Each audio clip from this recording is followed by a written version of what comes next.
सावित्री को नींद नहीं आ रही थी। अभी पिछले साल ही उसके पति की मौत हुई थी। उसकी शादीशुदा जिंदगी का सुख महज 1 साल का था। सावित्री ससुराल में ही रह रही थी। उसका पति ही बूढ़े सास ससुर की इकलौती औलाद था। ससुराल और मायका दोनों ही पैसे वाले थे। सावित्री अपने मायके में 4 बच्चों में सबसे छोटी और इकलौती लड़की थी। माँ बाप और भाइयों की दुलारी। मैट्रिक पास होते ही सावित्री की शादी हो गई थी। पति की मौत के बाद उसका बापू उसे लेने आया था, पर वह मायके नहीं गई। उसने बापू से कहा था कि आपके तो 3 बच्चे और हैं, पर मेरे सास ससुर का कोई नहीं है। पहाड़ी की तराई में एक गांव में सावित्री का ससुराल था। गांव तो ज़्यादा बड़ा नहीं था, फिर भी सभी खुशहाल थे। उसके ससुर उस इलाके के सबसे धनी और रसूखदार शख्स थे। वे गांव के सरपंच भी थे। पहाड़ियों पर रात में ठंडक ही रहती है। थोड़ी देर पहले ही बारिश रुकी थी। सावित्री कंबल ओढ़े लेटी थी। तभी अचानक ही जोर के धमाके की आवाज़ से वह चौंक पड़ी थी। वह बिस्तर के नीचे उतर आई। शॉल से अपने को ढकते हुए बगल में सास के कमरे में गई। वहां उसने देखा कि सास ससुर दोनों ही जोरदार धमाके की आवाज़ से जाग गए थे। उसके ससुर स्वेटर पहनकर टॉर्च व छड़ी उठाकर बाहर निकलकर जाने लगे तो सावित्री ने कहा, बाबूजी, मैं आपको रात में अकेले नहीं जाने दूंगी, मैं भी आपके साथ में चलूंगी। काफ़ी मना करने के बावजूद भी सावित्री भी उनके साथ चल पड़ी थी। जब सावित्री बाहर निकली तो थोड़ी दूर पर ही खेतों के बीच उसने आग की ऊंची लपटें देखीं। गांव के कुछ लोग और भी धमाके की आवाज़ सुनकर जमा हो चुके थे। करीब जाने पर देखा कि एक छोटे हवाई जहाज के टुकड़े टुकड़े इधर उधर जल रहे थे।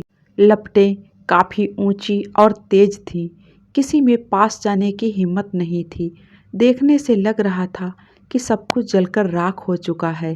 तभी सावित्री की नज़र मलबे से दूर पड़े किसी शख्स पर गई, जिसके हाथ पैरों में कुछ हरकत हो रही थी। वह अपने ससुर के साथ उसके नज़दीक गई। कुछ और लोग भी साथ हो लिए थे। उस नौजवान का चेहरा जलने से काफ़ी काला हो गया था। हाथ पैरों पर भी जलने के निशान थे। वह बेहोश पड़ा था, लेकिन रह रहकर अपने हाथ पैर हिला रहा था। तभी एक गांव वाले ने उसकी नब्ज देखी और फिर हाथ नाक के पास ले जाकर सावित्री के ससुर से बोला, सरपंच जी, इसकी सांसें अभी चल रही हैं, यह अभी जिंदा है, पर इसकी हालत नाजुक दिखती है, इसको तुरंत इलाज की ज़रूरत है। सरपंच ने कहा, हाँ, इसे जल्दी ही अस्पताल ले जाना होगा। प्रशासन को अभी इसकी सूचना भी शायद ना मिली हो। सूचना मिलने के बाद भी सुबह के पहले यहाँ पर किसी के आने की उम्मीद नहीं है। तुम में से कोई मेरी मदद करो, मेरा ट्रैक्टर ले आओ, इसे शहर के अस्पताल ले चलते हैं।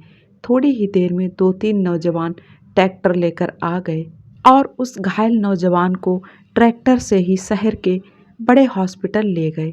सावित्री भी सरपंच जी के साथ तक शहर गई थी।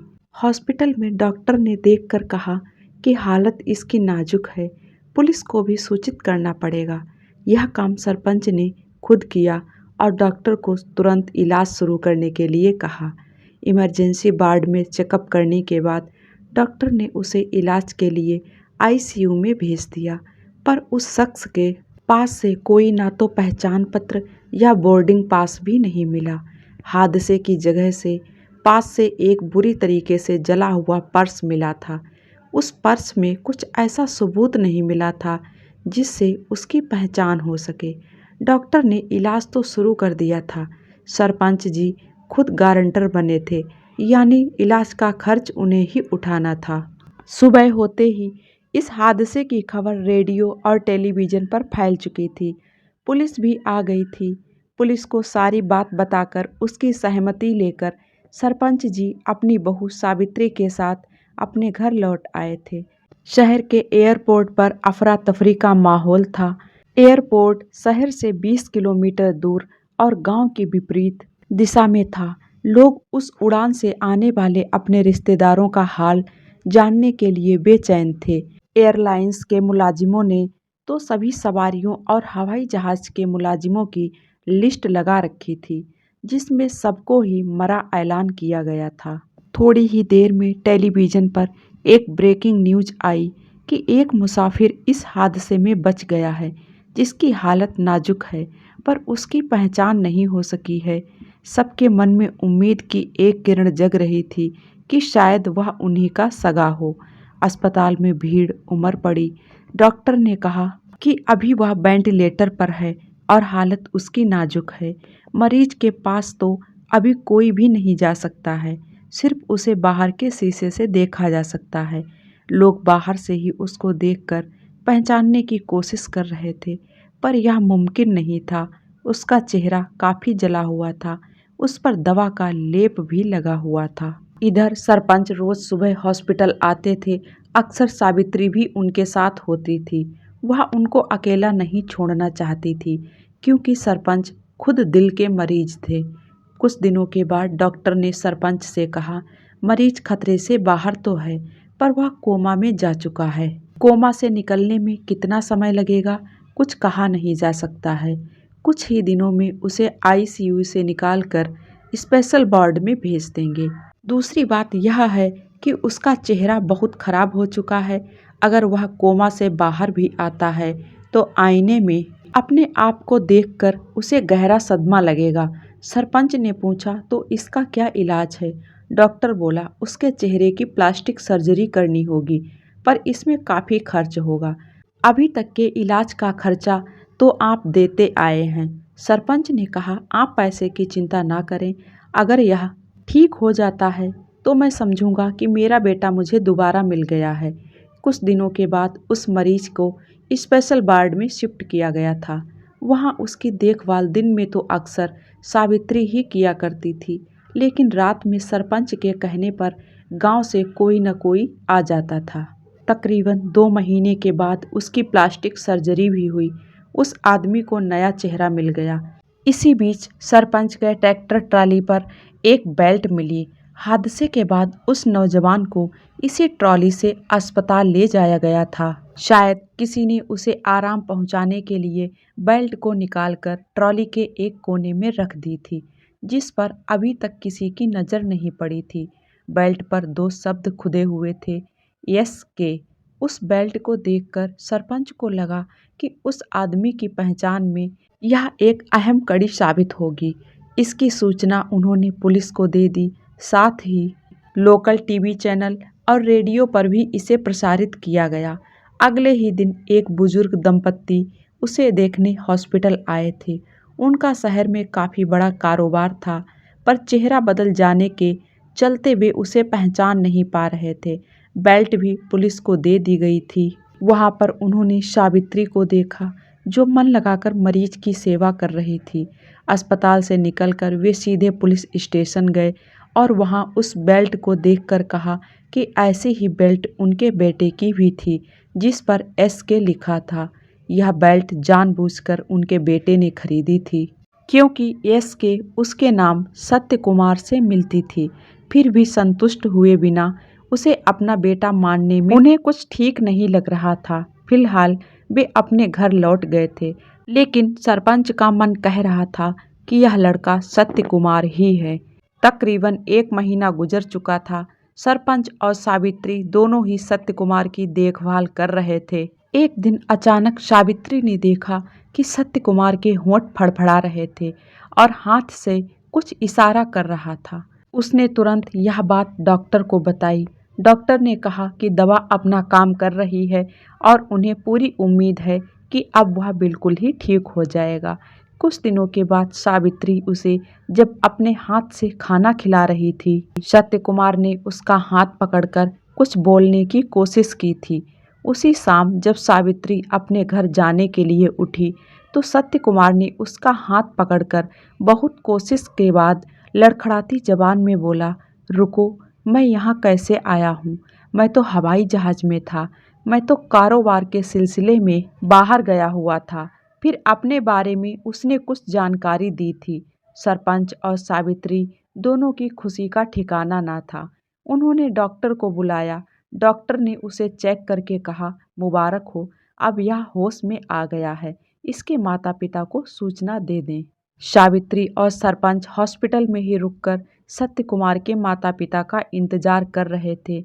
वे लोग भी खबर मिलते ही दौड़ आए थे।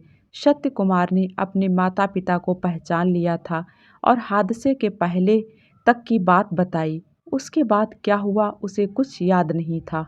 सत्य कुमार के पिता ने सरपंच और सावित्री का शुक्रिया अदा करते हुए कहा, आपके उपकार के लिए हम लोग हमेशा कर्जदार रहेंगे। यह लड़की आपकी बेटी है ना?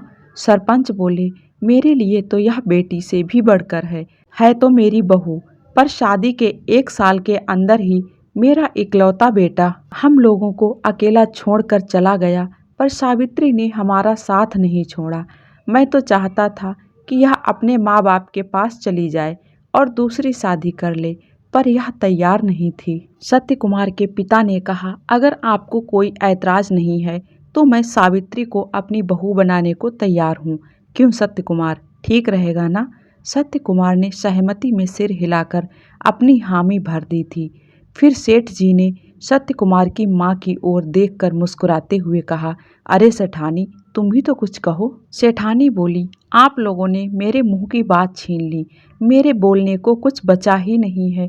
फिर वे सावित्री की ओर देखकर बोली, तुम्हें कोई ऐतराज तो नहीं है?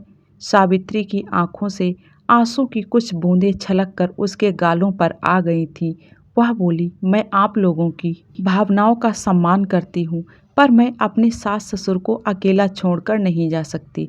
सरपंच ने सावित्री को समझाते हुए कहा, तुम्हें ऐतराज नहीं होना चाहिए, क्योंकि हम सभी लोगों की खुशी इसी में है और हम लोगों को अब जीना ही कितने दिन है, जबकि तुम्हारी सारी जिंदगी आगे पड़ी है। सेठ जी ने भी सरपंच की बातों को सही ठहराते हुए कहा, तुम जब भी चाहो और जितने दिन चाहो सरपंच जी के यहाँ बीच बीच में आती रहना।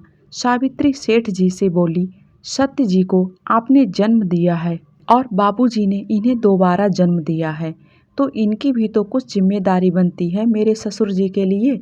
सेठ बोले, मैं मानता हूँ और मेरा बेटा भी इतना समझ रखता है। सत्य कुमार को 2 पिताओं का प्यार मिलेगा। सत्य कुमार सरपंच का उतना ही ख्याल रखेगा जितना वह हमारा रखता है। सावित्री और सत्य एक दूसरे को देख रहे थे। उन लोगों की बातें सुनकर वह कुछ संतुष्ट सी लग रही थी। उस दिन सारी रात लोगों ने हॉस्पिटल में ही बिताई थी। सावित्री के मायके में भी सरपंच ने यह बात बता दी थी। सभी को यह रिश्ता मंजूर था। सरपंच ने धूमधाम से अपने घर से ही सावित्री की शादी की थी। दोस्तों, मैं उम्मीद करूंगी कि ये कहानी आप लोगों को पसंद आएगी। पसंद आए तो प्लीज़ वीडियो को एक लाइक कर दें। जो लोग मेरे चैनल पे नए हैं, सब्सक्राइब करना बिल्कुल ना भूलें। मिलते हैं एक और नई कहानी के साथ में। Thank you.